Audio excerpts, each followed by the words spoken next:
sốt thôi, nóng một tí thôi. Sao lên thật nhá.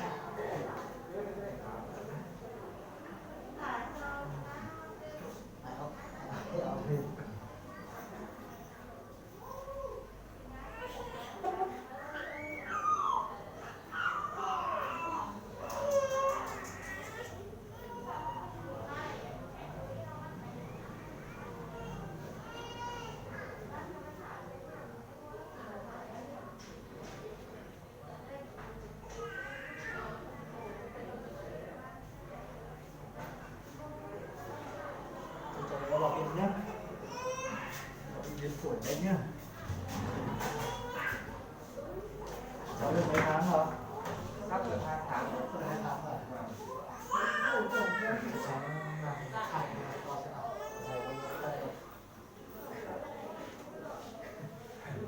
Cháu được mấy cân? Dưới ra chú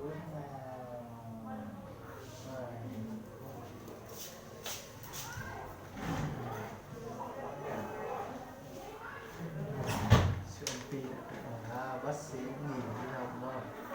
Cái này tính nghỉ chắc.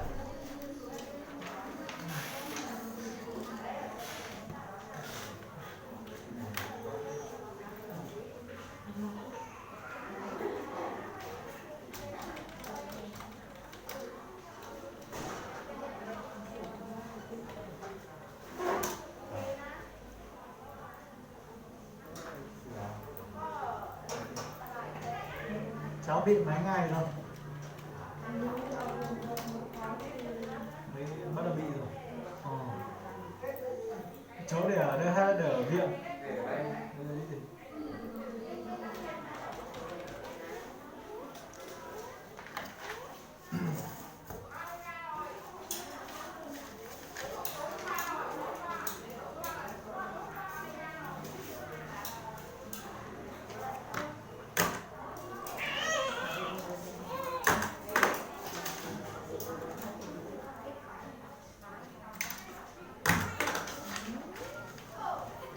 Xài thuốc nhé.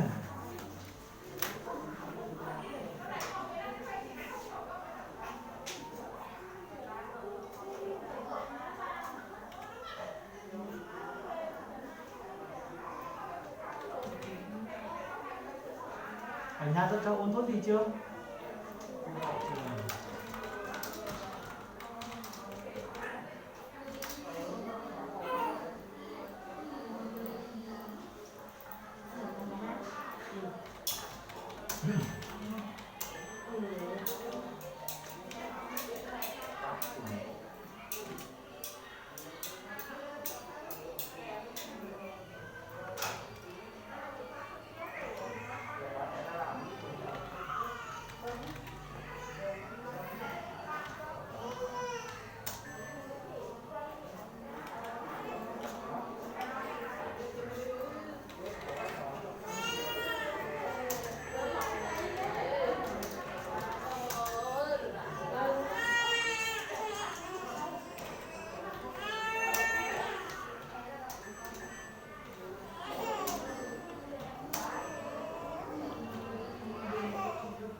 Nhân lừa Bích Thảo vào đây nào. Cháu Bích Thảo đâu? Cháu bị sao? Bố mẹ họ có ai đi Hà Nội về không? Nét là không tới tiền rồi. Nét là không tới gì ạ? alo alo alo alo. Cái link đây cho cái phổi này.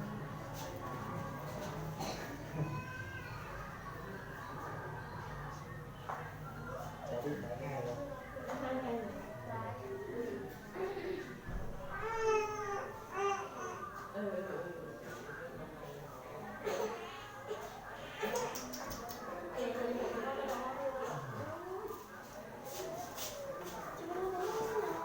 Nhà cháu có nôn không?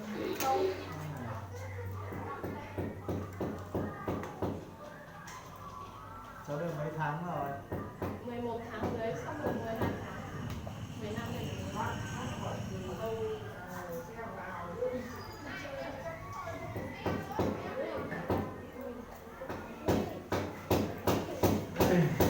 Cầm cho cháu lên tập 2 nhà số 2 phổi xoa họng nhé, để bác sĩ kiểm tra cái họng đông nhé. Phổi thì bình thường thôi nhé. Bệnh nhân Lò Thị Thanh Tuyền ở đây nào. Thanh Tuyền gì? Cháu bị sao cả? Cháu bị ngọc mụn nước thôi. Chân này như nào đây? Mấy ngày rồi. Chú xem nào. Ngoài cái này ra là bị thế nào không? Có không? Trong người có không? Đầu mặt có không? Để áo chú xem nào. Trong tay này. Tay gì? Nhưng mà lúc trước thì bị một ít xong Anh rồi con ở ngoài đây một tí ạ.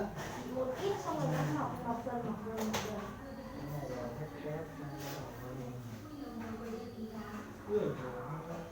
Cho bé nào viện nhé.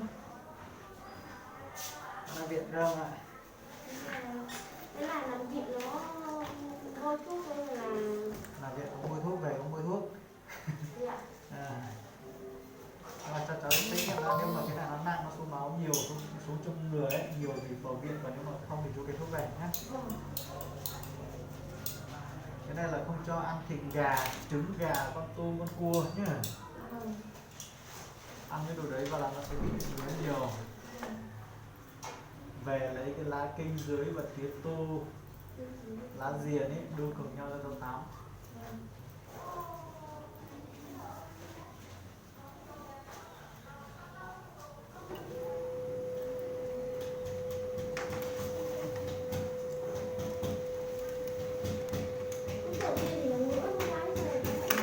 Thế à?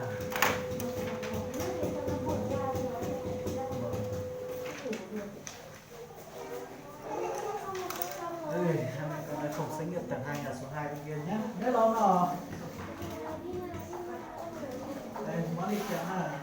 Thôi, nhìn nó đi nó có quá là đòn lọ để lọ tía để tức là cái chuỗi sẽ sát thì tao chào đúng nó, tức là cái chuỗi rồi, tức là cái chuỗi rồi chắc là nó đi o đi thì bây giờ nó không được o là o nhớ là để cho mất thì cái chuyện nó để chú cho tụi mình nó để cho lấy mất chú để chú thế nó để to họ thử ở gì họ khâu nó khâu cái để là cái chuỗi này sợ là sẽ là một cả chú và cùng đấy đồ to hơn thế à? tao nút tao theo tao đúng không? Nó hổ quá. Ừ. Em vô non thảm thôi con ơi. Nên toàn được rất là giàu không chết nè. Nên tao nữa mình xin đòn này nó tì để cho nó cho tôi chủ hết tì với lại thò lớn chút để thò là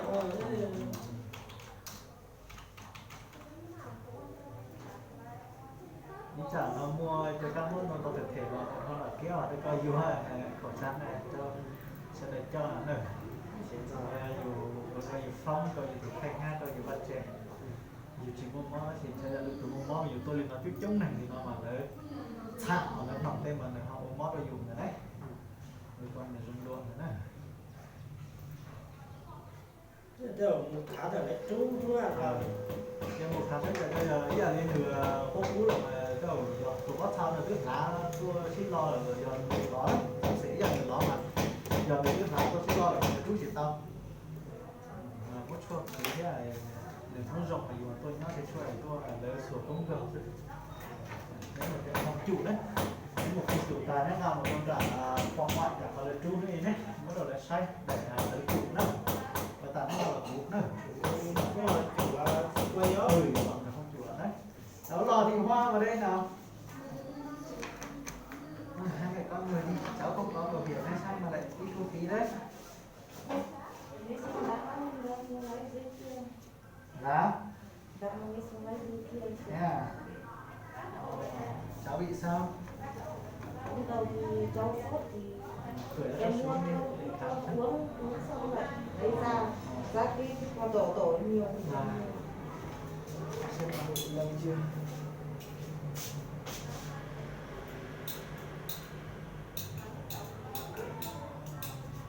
Gửi link cửa cho xuống để mình khám chắc. Cháu bị mấy ngày rồi? 4 ngày. 4 ngày rồi.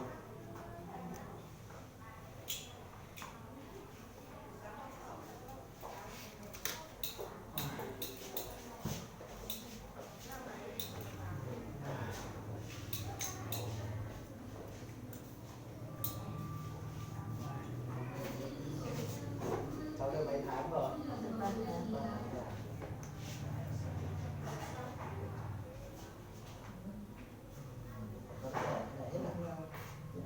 Nay thì nó có ít hôm qua hôm kia thì nó giá nhiều.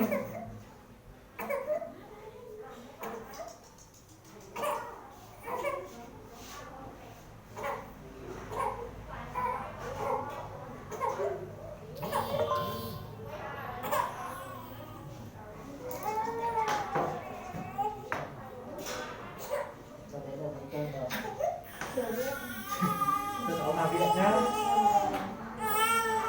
Cho cháu vào viện nhá. Lên cân là được lên cân. You know thả rồi. Ôi, cháu ăn sao để cháu có được hay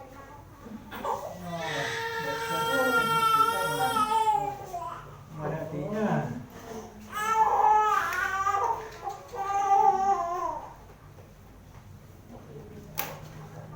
Ở nhà cho cháu uống thuốc ho à? sốt thôi.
Cháu đẻ ở đây hay đẻ ở nhà? Để ở đây. Đẻ ở đây đi.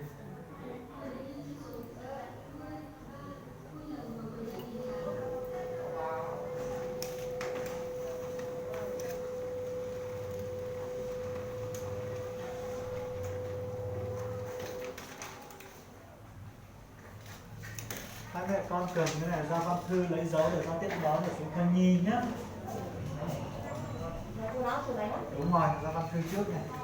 Bệnh nhân bà Thị Dương ở đây nào?